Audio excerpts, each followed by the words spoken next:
Oke, tadi kan kita udah bahas branding nih kok, branding, packaging, dan lain-lain bisnis Koko nih.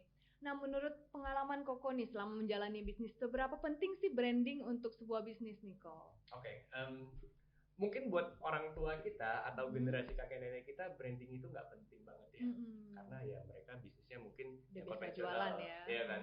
Tapi dewasa ini di masa sekarang menurut aku ya, branding is almost everything. Jadi ingat, branding is almost everything. Jadi yang Ya. mau mulai bisnis, itulah yang pertama kali dipikirkan ya. Jadi kalau tadi itu ada differentiation to capture attention, sekarang ada branding is almost everything. Ya, itu relay banget sih. Jadi Gitu. memang penting ya itu ya. Penting banget. Itu gimana sih mencari brandingnya oke untuk sebuah produk itu kok, membangun sebuah branding itu apa sih langkah utamanya yang harus kita pikirkan? Oke, gini. Jadi banyak orang yang pikir gini, branding is all about logo. Branding itu, oh aku punya logo nih, udah that's my branding gitu loh. Padahal sebenarnya logo itu hanya sebagian kecil dari branding. Branding itu luas banget, ya kan. Termasuk gimana kita bangun brand itu, gimana bikin branding itu kayak manusia. Kita punya karakter dia. Jadi kita pas bangun branding itu kita mau menggambarkan, oke, contoh nih, saya punya brand fashion, contoh namanya A gitu, ya. Nah, brand A ini kalau dia manusia, dia itu apa? Cewek, cowok, usianya berapa? Terus dia punya karakter, intonasi bahasa seperti apa? Nah, itu semua kita kita cantumkan, kita tetapin dari awal. Bahkan kalau misalnya branding-branding konsultan di Jakarta yang itu yang jauh lebih detail lagi, misalnya contoh ada teman saya itu yang pegang salah satu chain restoran ternama lah di Jakarta, itu sampai ke aroma ruangannya itu ditetapkan sama mereka, sampai ke playlist lagu yang boleh diputar di dalam sana itu ditetapin sama mereka, jadi semuanya inline.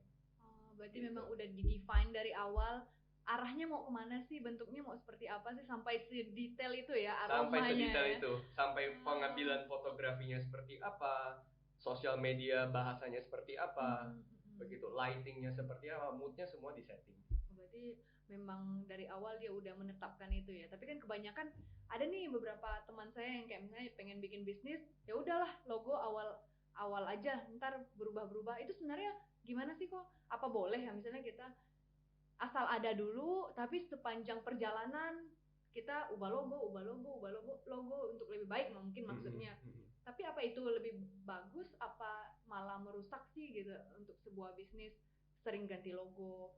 Ya sebenarnya kalau sering ganti logo itu jangan lakukan itu. Tapi aku juga nggak bisa ngomong, misalnya kamu mau start bisnis kecil nih, terus let's say punya modal 10 juta doang, terus langsung kamu invest 9,8 juta untuk bikin branding, itu juga nggak sehat bisnisnya, ya kan. It's okay to start small daripada tidak sama sekali, tapi better kalau kamu langsung hire professional brand consultant, jadi jalannya kamu lebih kenceng, terarah. Istilahnya kan brand consultant akan kasih kamu guidelines nih. Jadi dipersiapkan dari Iya, awal. apa yang boleh dan apa yang tidak boleh, apa yang sesuai sama brand kamu. Itu untuk logo ya. Kalau untuk packaging gimana kok? Biasa kan Koko berarti berarti ini 2 kali ya ganti. Sekali. Sekali. Oh ya sekali ganti dari yang cup jadi ini. Itu apa boleh nggak sih ganti-ganti? Takutnya kan misalnya kita udah kebiasaan nih misalnya dengan sambal lebi seperti ini, terus akhirnya besoknya jadi kotak, besoknya jadi bulat misalnya kayak gitu-gitu. Nah, long story short, kalau untuk sambal lebi kapuas ini, awalnya ceritanya ini bisnis dibikin hanya untuk menyambung nyawa saya 9 bulan. Yang tadi itu ya. Menyambung nyawa saya 9 bulan, terus begitu saya udah terima komisi, udah bye gitu loh. Ternyata di bulan ke-6, wah ini profitnya lumayan juga nih. Makanya dari awal kita tidak benar-benar didesain dengan profesional gitu loh. Pikirnya udah yang penting jalan aja, ya kan. Nah, kenapa akhirnya saya memutuskan, itu nggak gampang loh, bener-bener galaunya luar biasa. Waduh, ini produk udah dikenal kayak begini, tiba-tiba kita rubah logo, tiba-tiba kita rubah packaging, gimana? Apakah pembeli masih kayak, oh ini yang sama, atau pasti kan persepsi orang kayak, wah ini semenjak ganti packaging jadi nggak enak nih, gitu kan. Nah, tapi ya tuntutan pasar, ya kan. Balik ke goal kita, goal saya untuk go nasional, untuk bisa masuk ke modern market, Gitu. Jadi ada effort lebih nggak sih atau apa yang dilakukan untuk kayak dari packaging lama ke packaging baru, apa ada yang dilakukan atau misalnya kayak kita iklan nih buat ganti packaging atau gimana kok? Tetap sih iklan Terus digital, ya, iklan digital terus ya. Jadi iklan digital, terus kita juga sosialisasikan ke distribution point kita, kayak toko oleh-oleh dan lain-lain. Itu kita ada beberapa yang saya datang sendiri, saya ngobrol sama pemilik toko dan lain-lain. Oke, ini loh produk baru kita, bla bla bla, gimana kita bagiin selebaran, dan kita bikin mereka mengerti lah. Gitu. Karena kan mereka yang akan bertemu dengan end customer kita. Jadi ini paling banyak di Pontianak berarti ya penjualannya ya, dan kebanyakan mungkin toko oleh-oleh ya. Toko oleh-oleh. Jadi kalau ngomong tentang oleh-oleh nih di masa pandemi ini gimana nih untuk Sambal Ebika Pos dan bisnis-bisnis lainnya nih, apa mengalami? Gini, jadi Sambal Ebika Pos ini kan kita banyak titip di berapa distribution point, tapi sebenarnya ini rahasianya. Rahasia, ingat ini rahasia ya. Hanya 30% dari distribution point kita yang benar-benar menghasilkan uang. Yang lainnya pajangan ya. 70%-nya itu untuk branding, again untuk branding. Jadi kita sekedar display produk dan itu bikin orang kayak ngelihat produk ini gitu loh. Karena packaging kita sendiri kan itu sebenarnya untuk promosi produk kita gitu. Nah, kebetulan most of 30% ini adalah toko oleh-oleh. Makanya pas corona ini kita dihajar abis-abisan. Dampaknya terasa sekali ya. Terasa banget, itu sales kita menurun sampai 75%. Jadi itu kurang lebih. Untuk menghadapi itu apa strategi yang dilakukan? Nah, strategi yang dilakukan kemarin, aku nggak bilang strategi ini bisa bikin balik normal 100%, tapi at least bleedingnya kita nggak parah-parah amat. Itu kemarin akhirnya kita lihat nih, kan lagi pada di rumah aja nih, terus banyak teman-teman yang kehilangan pekerjaan. Jadi kita hajar di promo paket reseller.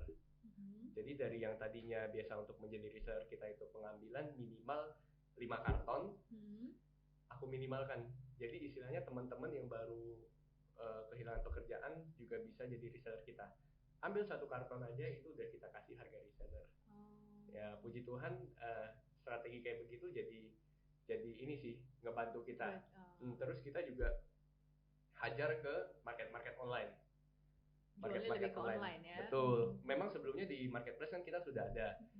Cuma sekarang kita gencarin dengan cara kita supply ke toko-toko oleh-oleh yang ada di online. Ternyata tuh banyak juga toko oleh-oleh yang base-nya di marketplace. Jadi mereka memang itu jual khusus oleh-oleh gitu. Betul. Ya. Dan penjualannya oke ya di situ ya. Puji Tuhan oke. Membantu selama ini ya. Ya, memang nggak bisa balik ya. Nggak bisa balik ke 100%. Belum lah. Tapi itu menahan bleeding kita. Jadi istilahnya mudah-mudahan ya, begitu pandemi ini selesai, pariwisata udah balik kembali ya, berarti sales kita sudah lebih dari biasanya. Berarti benar-benar dari sektor pariwisata ya Sambal Ebi ini ya. Betul. Ini biasa apa ada data-data yang masuk yang beli Sambal Ebi nih ternyata siapa sih atau di mana sih gitu? Ada kalau misalnya dari distribution point itu kan kita pasti udah dapet nih, ya kan, dari toko A berapa, dari toko A berapa, dari toko A kapan nih restocknya, berapa lama, seberapa sering dia restock. Cuma yang kalau aku sendiri sering turun langsung untuk survei itu biasanya di GoFood sama GrabFood.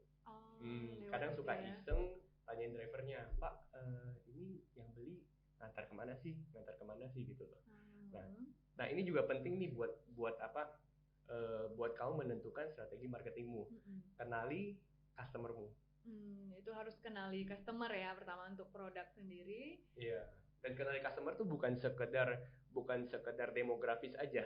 Kalau demografis kan basically kamu kenal usianya berapa, gendernya cowok atau cewek. Tapi kita coba kenalin secara psikografiknya. Dia itu orangnya seperti apa, sukanya apa, pekerjaannya kayak gimana gitu loh. Nah jadi berdasarkan survei aku di GoFood sama GrabFood, sekitar 88% orang yang beli melalui GoFood sama GrabFood itu minta diantarnya ke, boleh sebut brand ya, Hotel Mercure sama Hotel Golden Tulip. Jadi mungkin itu kayak pebisnis yang nggak sempat jalan-jalan tapi pengen beli oleh-oleh. Tepat. Gitu ya. Nah di situ saya menarik kesimpulan, kayaknya ini karena kita lihat juga bertepatan dengan tanggal dia beli ada rapat kerja apa di tempat tersebut. Nah di sana kita simpulkan, oh berarti ini orang-orang yang market yang beli dari Gojek sama GrabFood ini, dia orang yang let's say dia datang nih buat meeting, business meeting, terus besoknya udah pergi, nggak sempat beli oleh-oleh, ya udah via itu. Jadi bahasa marketing kita diarahkan ke sana. Dan berarti penting juga untuk gaungkan di sosial media ya kalau kita punya Sambalebi, karena kalau misalnya kita nggak full untuk promosi di digital, orang juga nggak bakal dengar kalau ternyata oleh-oleh khas Pontianak tuh salah satunya ada Sambalebi itu. Betul. Ya. Nah terus dari data ini Stella, kemudian actionnya itu, maksudnya kan kita udah menyimpulkan, ya kan, dari data yang 88% ini kita simpulkan, kemudian kita bikin actionnya adalah ya kita menambah distribution point di 2 lokasi ini. Jadi sekarang Sambalebi Kapuas tersedia di Hotel Mercure dan Golden Tulip. Gitu. Jadi ada masuk di sana ya? Ada. Jadi kita udah lihat itunya, terus akhirnya masukin produknya situ. Jadi nggak perlu lewat ini lagi, langsung beli Betul, aja. lebih gitu cepat. Ya. Nah, tadi kita udah membahas tentang produk-produk yang khusus yang telah Koko jalani. Nah, saya pengen tanya nih Ko, misalnya kayak saya nih belum punya bisnis nih, pengen sukses seperti Ko Friendly kan. Nah, apa sih faktor utama yang sangat penting Ko? Misalnya saya pengen mulai bisnis, apa sih yang harus saya persiapkan di luar uang, misalnya di luar modal ya? Itu apa sih yang harus dilakukan? Oke, menurut aku itu pertama banget itu mindset kita harus positif dulu. Iya kan, jadi banyak orang yang ngomong nggak bisa. Kalau saya bilang gini, bukan tidak bisa, tapi bagaimana supaya bisa. Ya kan, karena ketika kamu ngomong tidak bisa, itu titik stop gitu, otak kamu close stop, udah titik ya, tutup udah. gitu loh. Tapi ketika kamu ngomong bagaimana supaya bisa, kamu biarkan otak kamu bekerja, gimana nih supaya bisa, akhirnya kamu menemukan solusi-solusi. Ya kan. Terus yang kedua yang nggak kalah pentingnya itu, coba come from nothing, kamu datang dari ketidaktahuan. Jadi ketika kamu ingin bikin bisnis, bikin itu sebagai deklarasi, bukan perencanaan. Kalau kamu deklarasi adalah, ya saya nggak tahu nih, saya bisanya apa, pokoknya saya pengen punya bisnis, titik. Mekanismenya akan mengikuti, ya kan, come from nothing. Tapi kalau misalnya itu bukan deklarasi, kamu akan berpikir kayak gini, saya mau bikin ayam geprek nih. Oke, ayam geprek saya butuh modal 10 juta. Saya gajinya 1 bulan 1 juta. Berarti 10 bulan lagi nih baru saya bisa bikin ini. Nah, kalau kamu udah hitung-hitungan kayak gitu, agak susah kalau bisnis kamu mau jadi gitu loh. Karena jadi, kebanyakan takutnya gitu ya. Kebanyakan takut, kebanyakan mikir. Coba deklarasiin dulu apapun yang terjadi, bulan Agustus saya harus punya bisnis, saya mau punya bisnis. Ya, maka mekanismenya akan mengikuti. Jadi yang pertama mungkin jangan takut untuk memulai dulu ya. Betul. Biasanya kan orang udah kayak hitung-hitungan, aduh rugi nggak ya, aduh untung nggak ya, aduh gimana sih modelnya, aduh jadi akhirnya tutup misalnya kayak gitu. Belum tutup sih, misalnya akhirnya nggak jadi gitu ya. Jadi pertama mungkin harus ada perencanaan sedikit kali ya. Apa yang harus kayak gini sih Stella, ceritanya kayak gini. Let's say Stella disuruh angkat kulkas 2 pintu.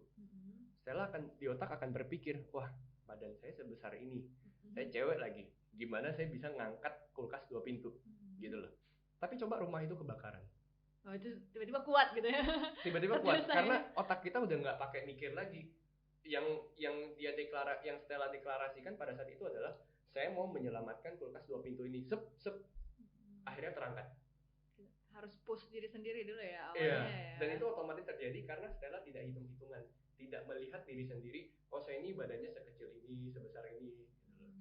Nah, berarti kita harus berani mulai melangkah dan jangan kebanyakan mikir ya. Betul. Takutnya nggak jadi. Tapi mungkin harus define. Yang pertama juga harus tetap define. Tetap define. Jangan tiba-tiba, ya udah aku pengen bikin bisnis, terus bisnis apa? Terus hajar gitu. Nggak tahu gitu juga. Enggak, yang harus bukan yang seperti itu ya. Maksudnya ya tadi maksud Ko Friendly, kita udah define dulu apa yang mau kita jual, plannya seperti apa, ya udah jalanin. Bukan yang benar-benar dari nol ya. Udah harus itu. Selain itu apa sih yang harus dipersiapkan untuk membangun sebuah bisnis? Kalau tadi kan memang niat dari awalnya dan berani majunya nih. Nah, setelah itu step selanjutnya yang harus dipersiapkan itu apa sih?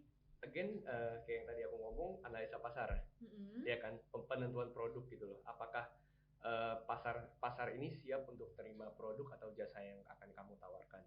Ya kan, habis itu kalau misalnya semua udah oke, masuk ke tahap branding. Gitu.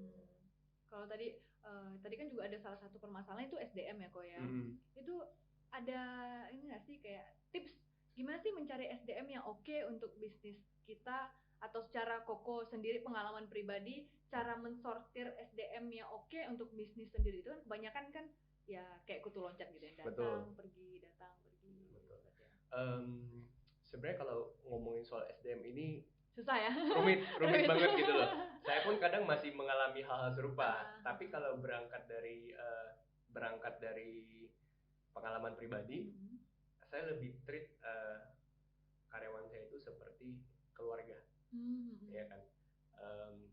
Dan dalam proses kerjanya itu pun kita bring a surprise buat mereka gitu loh. Jadi bukan gaji pokok yang tinggi, tapi sesuatu yang tiba-tiba ada. Misalnya contoh nih, salesnya lagi bagus, terus kita beliin Starbucks misalnya, ya kan. Atau let's say pas anniversary company kita nih, karyawan kita kasih emas gitu loh. Jadi mereka ngerasa aku dihargai nih, aku diterima nih di perusahaan ini, gitu dan ya. berikan secara tulus, jangan bukan dengan kayak, ekspektasi.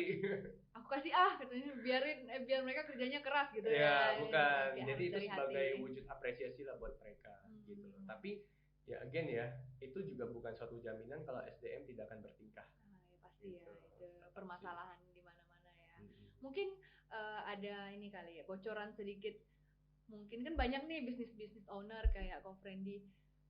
Hal pertama yang dilihat ketika ingin mencari SDM itu seperti apa sih? Jadi ada teman-teman di luar sana yang mau apply di F&B atau di luar sektor itu bisa tahu sebenarnya apa sih yang business owner pertama kali cari atau lihat dari SDM applier yang apply di tempat salah satu tempat tersebut gitu. Oke, yang paling pertama saya tidak pernah ngelihat karyawan dari status edukasinya. Karena bukan berarti yang, mohon maaf, S1 itu pasti bagus, dan bukan berarti pula yang lulusan SD SMP itu jelek, ya kan. Yang paling pertama saya lihat itu dia taat beragama. Karena sedikit banyak itu jaminan lah ya, pasti nggak akan ada agama yang ngajarin jelek ya, orang jelek ya. Jadi kalau dia taat beragama, setidaknya dia sudah one step ahead. Yang kedua, saya nggak apa-apa loh karyawannya masuk dan nggak bisa apa-apa. Yang penting mau belajar ya. Jadi saya lebih mending dapat karyawan yang mohon maaf bego tapi mau belajar, daripada yang pinter tapi ogah-ogahan. So pintar, misalnya kadang itu lebih parah lagi. Ya, kadang ada yang set, aku nih lulusan ini nih, masa kamu kasih saya di bidang ini misalnya kayak gitu ya, itu udah susah ya sebenarnya. Betul. Ya. Nah itu yang paling penting sih menurut saya. Jadi mungkin attitude kali ya, yang pertama ya. Biasanya kan antara ada yang ngelihat skill dulu apa attitude dulu. Berarti Ko Friendly ini tipe yang ngelihat attitude dulu. Karena dari attitude yang oke mungkin bisa dikembangkan dari segala sisi ya dia. Betul. Yang mau belajar. Jadi nggak ngerasa puas dengan apa yang udah didapat, tetap ikut sama-sama Ko Friendly untuk membangun bisnisnya gitu ya. Betul. Jadi untuk teman-teman yang pengen cari kerja, mungkin ini bisa dibilang salah satu tips ya. Untuk menunjukkan, tidak terlalu menunjukkan dan menyombongkan ilmu yang kita miliki kali ya kok ya. Yang penting attitude kita oke, kita kerja juga dengan setulus hati gitu. Betul. Ya. Jadi tidak mengharapkan apa-apa di awal ya, kita memaksimalkan apa yang ada, kita berikan dulu untuk perusahaan ya gitu ya kok ya. Dan itu tadi dari SDM kok. Kalau misalnya ada permasalahan lain nggak sih selain SDM dalam membangun sebuah bisnis yang pernah Koko alami selain SDM? Itu soal ini sih ya, resistensi pribadi. Jadi gimana kamu fight for your business, kamu berjuang untuk bisnis kamu ketika kurvanya lagi turun nih, gitu loh. Gimana sih kamu bisa banting setir atau keluar dari idealisme kamu nih? Misalnya nih, contoh, aku jualan bakso gitu loh. Terus tiba-tiba orang sekitar udah nggak makan bakso, tapi kamu tak kekeh dengan idealismemu. Aduh, aku kan jualan bakso nih, ya kan bisa jadi jualan pentol gitu loh. Nah ini dynamic ini tuh nggak banyak yang bisa loh. Maksudnya bukan nggak banyak yang bisa ya, gimana ya ngomongnya?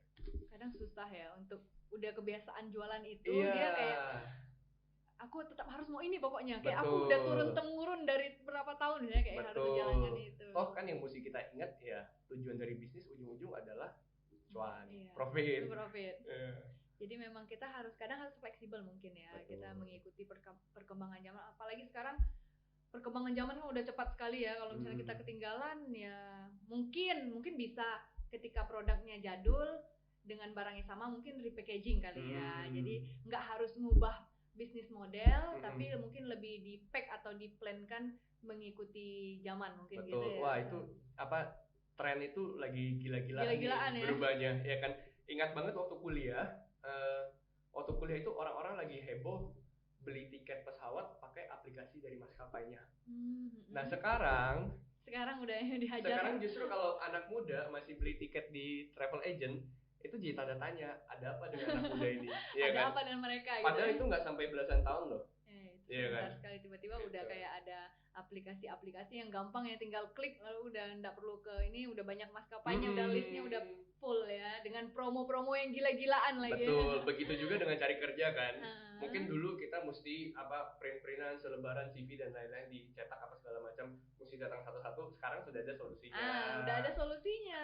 Jadi kalau misalnya udah apply nggak perlu pakai CV dan lain-lain, udah langsung aja buka aplikasi Ku Kerja ya kok ya. Betul. Jadi kalau Koko sendiri apa udah pernah sortir CV banyak-banyak? Udah pernah. Pusing udah ya pernah. pasti ya. Pusing. Jadi ntar Koko mungkin bisa coba Ku Kerja lebih gampang ya, bisa lewat aplikasi langsung bisa lihat aja langsung. Jadi nggak repot-repot lagi. Sekarang kan dunia udah serba digital ya, apalagi sekarang udah new normal ya. Betul. Jadi apa-apa harus serba virtual, udah kayak harus social distancing. Jadi mungkin aplikasi sekarang sangat membantu ya kok dalam bisnis ya. Mungkin Koko tadi kan kita udah bahas nih apa ada diferensiasi dan ada branding. Mungkin bisa lebih jelaskan ke teman-teman apa sih maksud dari diferensiasi itu dalam sebuah bisnis dan brandingnya oke itu gimana sih dalam sebuah bisnis? Oke, yang tadi aku bilang ya, branding is almost everything. Kalau Stella tanya brandingnya oke itu seperti apa sih? Nggak ada rumus pasti dalam branding. Setiap industri punya taktik marketing, taktik brandingnya masing-masing.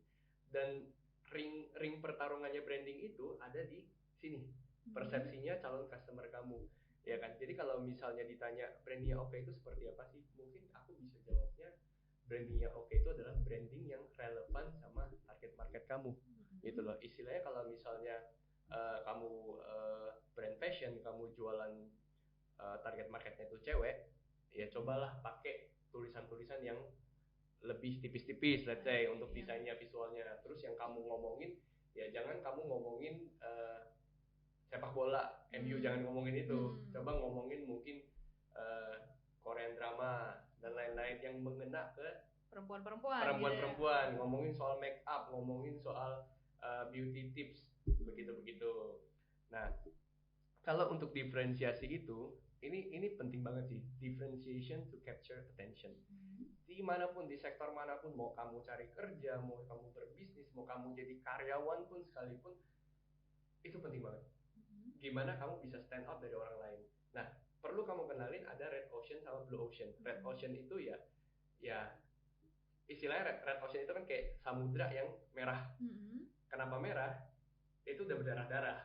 Istilahnya satu blok jualan ayam geprek, terus kamu nyemplung jualan ayam geprek juga, ya geprek mana yang akan dipilih gitu ya.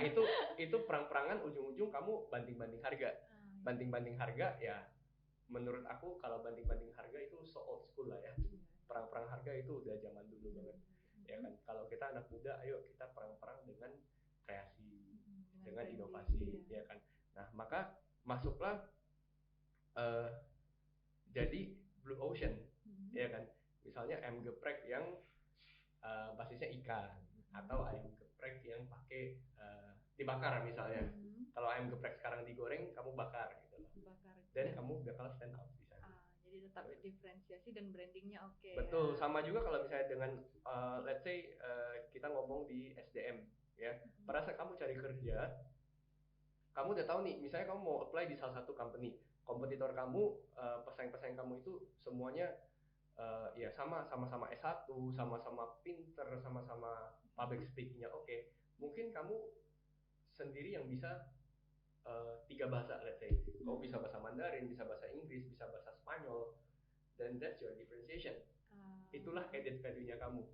Jadi possibility kamu untuk diterima pasti lebih tinggi daripada orang lain. Jadi memang harus menemukan keunikan diri ya. Betul, and embrace it.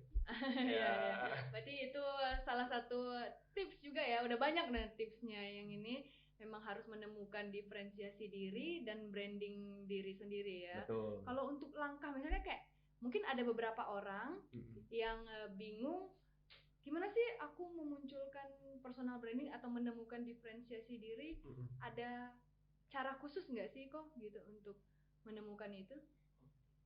Oke, gimana cara menentukan diferensiasi kita atau mencari ya? Basically kayak gini sih. Yang Maha Kuasa itu menciptakan diri kita unik apa adanya, ya kan? Jadi kita tinggal menemukan dan embrace it gitu loh. Kenali diri sendiri sama seperti kamu kenalin produk kamu, ya kan? Mungkin aku bakal bahas lebih banyak soal diferensiasi pada produk. Kenali produk kamu, misalnya contoh produk kamu adalah kue, ya. Cari diferensiasinya, apakah diferensiasi secara visual, bentuknya, atau bahannya organik atau apa, atau mungkin ini didatangkan dari lokasi mana. Contoh ya, aku ambil contoh kalau untuk sambal ebi ini kita diferensiasinya di bahan bakunya. Bahan bakunya itu menggunakan 100% ebi jermal hasil nelayan Desa Padang Tikar. Nah, apa nih bedanya ebi jermal dan ebi non jermal? Kalau ebi jermal itu pada saat dia ditangkap, saat itu juga dia diasinkan. Jadi pas dibawa ke daratan itu udah dalam kondisi asin. Jadi nggak ada waktu pembusukan sama sekali. Kalau yang non jermal biasanya mereka tangkap nih, bawa ke daratan. Nah di daratan baru diasinkan. Jarak antara laut lepas sama daratan itu sekitar 45 menit. Otomatis ya anggap aja seafood ya kita taruh begitu aja selama 45 menit ya pasti ada perbedaan ya di antara. Betul. Nah itu udah salah satu diferensiasinya. Contoh lagi, let's say kalau misalnya Stella beli pasta spaghetti, ya, ada satu spaghetti produksi India, satu lagi spaghetti produksi Italia. Yang mana ya akan Stella beli? Yang Italia. Tuh, kayak gitu. Itu salah satu contoh diferensiasi asal muasal gitu loh. Karena faktanya adalah ada beberapa perusahaan yang kita nggak usah sebutkan namanya, mereka bahkan memindahkan kantornya supaya mereka dibilang mereka berasal dari sana, ya kan? Contoh kalau jam tangan kita tahu produsen terbesarnya yang paling best quality-nya itu biasanya Swiss, let's say. Nah makanya perusahaan ini sampai memindahkan kantornya ke Swiss hanya untuk dibilang kita ini merek jam tangan asal Swiss. Gitu. Mungkin kayak lebih simpelnya kayak ada di Jakarta pisang Pontianak misalnya kayak Betul. gitu ya. Padahal sebenarnya dia juga pisang yang di Jakarta gitu. Cuman misalnya kayak namanya aja dia ngambil dari tempat asalnya di Bingke Ambon ya kayak gitu ya. Mungkin karena di Pontianak terkenal nih pisang goreng Pontianak gitu loh. Makanya mereka menambahkan embel-embel pisang goreng Pontianak. Itulah yang jadi diferensiasi antara pisang goreng Pontianak dan yang lainnya. Gitu ya. Jadi memang sangat penting menentukan diferensiasi dan branding. Jadi tadi kita udah selama pembicaraan kita tadi udah bahas tentang differentiation to capture attention, dan branding is almost everything. Jadi dua hal itu yang perlu kita camkan ya kok ya untuk membangun sebuah bisnis dan menjalankan sebuah bisnis. Nah jadi ini tadi perbincangan kita udah luar biasa sekali. Terima kasih Ko Frendy atas ilmu-ilmunya. Semoga bermanfaat buat teman-teman sekalian. Kalau ada pertanyaan drop di bawah. Terima kasih, sampai jumpa di episode selanjutnya. Kukerja menyajikan podcast yang membahas segala sesuatu seputar dunia kerja, mulai dari kisah inspiratif sampai dengan tips mencari pekerjaan. Kukerja adalah tempat untuk mewujudkan mimpi kalian semua. Ya, dimulai dari bekerja. Pekerjaan impian Anda bisa saja ada di sini. Bisa juga pekerjaan yang biasa yang akan membawa kalian melangkah lebih jauh untuk menggapai mimpi. Kukerja, mudah jadi nyata.